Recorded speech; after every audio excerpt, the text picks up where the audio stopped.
Eşeğimiz öldü de mi canım? Aslında bütün balası gelip burada maşın sürecek. Şehrin içinde balığa bakar. Alo, beni selamlayacak.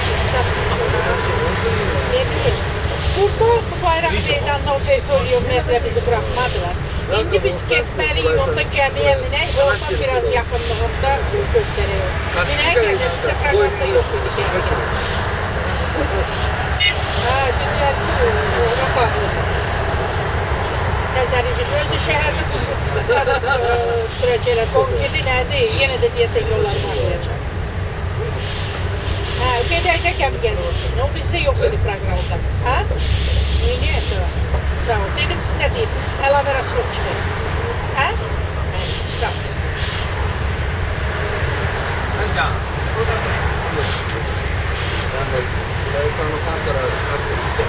Şey ne mi? Sumqayıtı ne mi? Sumqayıtı. Gülçü biz, o restoran geldi de. Hansı restoran? Ve akşam yemeğine. Sumqayıtı nədir?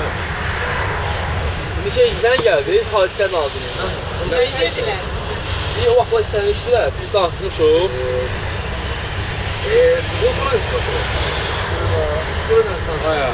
Bu oldu o Nemeslərin qruplasının məsələsi. Və Ceyhun sən Xaliksən aldın. Bir də ki, Xarici İşlər Nazirliyindən Ceyhun'dan geliyor. Deyir, bunlar o vaxt bizimlə danışmışlar. Kimya zavudu ora bunların görüşləri lazımdır. Biz deyir, axı onu çətinliklə düzəltdik. Bunlar da deyir ki, biz deyir, onlar Sumqayıta gedək, biraz yeməyə geç gedək axşam. Ben şakayı kovdum. Aparatlar olur. Çünki Ceyhun bizə xəbər götürür.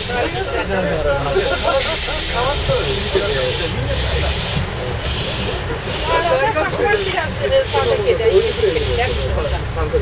Şam. Yaxşı. Yemək orada gelir. Elə? Mən dedim, siz bilərsiniz. Mən öz başına şansa girə bilmirəm. Yaxşı, sağ olun. Orada da uşa tərsi gelir. Sağ olun. O dedi. Restoranda biraz geç gelir. Bunu deyəlim. Ceyhun'a gedir. Gör neçədə dedim. Elə deyək ki, sokardan orada. Əvvəl sokal. Ben sokal alalım, tamam mı? Ben sokal alalım.